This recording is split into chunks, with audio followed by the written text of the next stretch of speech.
ঘোষণা করেছো। শুধু সংবিধান নয়, স্বয়ং নমরুদ যেরকম আল্লাহর বিরুদ্ধে যুদ্ধ ঘোষণা করেছিল, অমিত শাহ, নরেন্দ্র মোদী আল্লাহর বিরুদ্ধে যুদ্ধ ঘোষণা হয়েছে। আমরা যে ইমানদার ভারতবাসী, আমার বাপ দাদারা রক্ত দিয়ে গিয়েছিল এই ভারতকে রক্ষা করার জন্য, ইংরেজ মুক্ত করার জন্য। দুঃখের বিষয়, ইংরেজের চামচা নরেন্দ্র মোদী, অমিত শাহ গদিতে বসে সেই স্বাধীনতা সংগ্রামীদের ইতিহাস ভুলিয়ে দিয়ে দেশ দখল করতে চায়। এটা কোনোদিন হবে না। যে এই মসজিদ বাঁচানোর জন্য আমরা রক্ত দেবো, আর এই রক্ত এক ফোঁটা ভারতে পড়বে, তো এক বইয়ের মধ্যে এই রক্তের মধ্যে দিয়ে নেতাজি সুভাষচন্দ্র তৈরি হবে, আমার মহাত্মা গান্ধী তৈরি হবে, আমার মাওলানা আবুল কালাম আজাদ তৈরি হবে, আমার হোসেন আহমদ মাদানি তৈরি হবে, আমার অলিতে গলিতে যুদ্ধ ঘোষণা হবে। এই যুদ্ধ ঘোষণায় যেরকম নমরুদ ধ্বংস হয়েছে, ফিরাউন ধ্বংস হয়েছে, আজকে আমার আর অমিত শাহ এবং নরেন্দ্র মোদী ধ্বংস হবেই হবে ইনশাআল্লাহ। আপনারা যারা এসছেন মসজিদ বাঁচাতে এসছেন না ধ্বংস করতে এসছেন? হাত তুলে বলুন, হাত তুলে বলুন।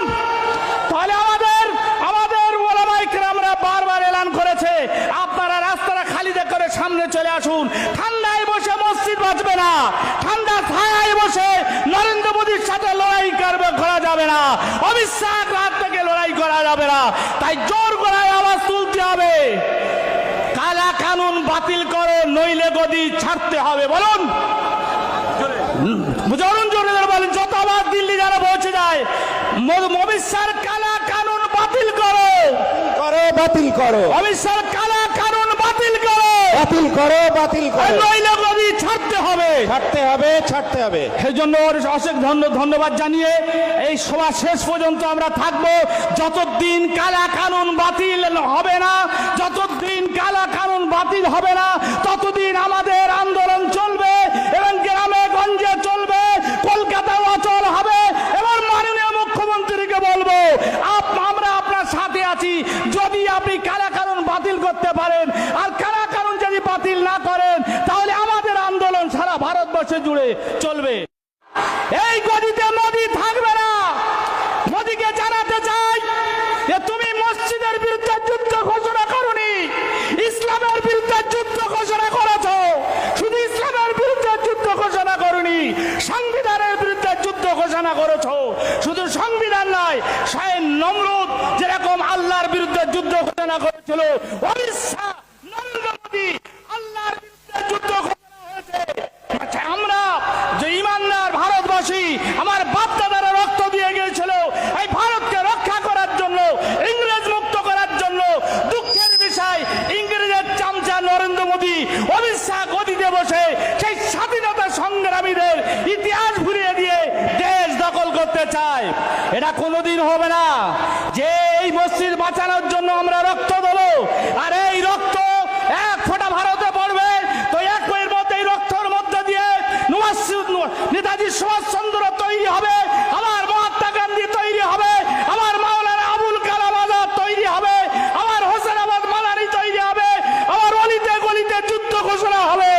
এই যুদ্ধ ঘোষণায় যেরকম নমরুদ ধ্বংস হয়েছে, ফিরাউন ধ্বংস হয়েছে, আজকে আমার আর অমিত শাহ এবং নরেন্দ্র মোদী ধ্বংস হবেই হবে ইনশাআল্লাহ। আপনারা যারা এসছেন মসজিদ বাঁচাতে এসছেন না ধ্বংস করতে এসছেন? হাত তুলে বলুন, হাত তুলে বলুন। তাহলে আমাদের ওলামায়ে কেরামরা বারবার এলান করেছে, আপনারা রাস্তাটা খালি করে সামনে চলে আসুন। ঠান্ডায় বসে মসজিদ বাঁচবে না, ঠান্ডা ছায়ায় বসে নরেন্দ্র মোদীর সাথে লড়াই করা যাবে না, অমিত শাহ রাত থেকে লড়াই করা যাবে না। তাই জোর গলায় আওয়াজ তুলতে হবে, কালা কানুন বাতিল করো, নইলে গদি ছাড়তে হবে। বলুন,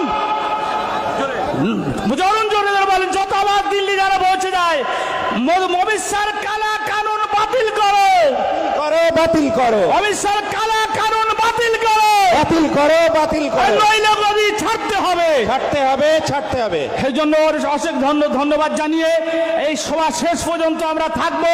যতদিন কালা কানুন বাতিল হবে না, যতদিন কালা কানুন বাতিল হবে না, ততদিন আমাদের আন্দোলন চলবে এবং গ্রামে গঞ্জে চলবে, কলকাতাও অচল হবে।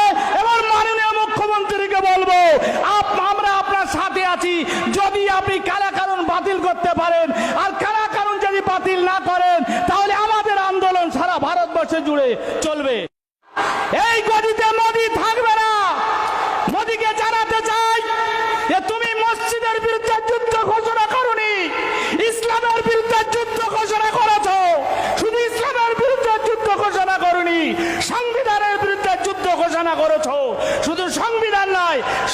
নমরুদ যেরকম আল্লাহর বিরুদ্ধে যুদ্ধ ঘোষণা করেছিল, অমিত শাহ নরেন্দ্র মোদী আল্লাহর বিরুদ্ধে যুদ্ধ ঘোষণা হয়েছে।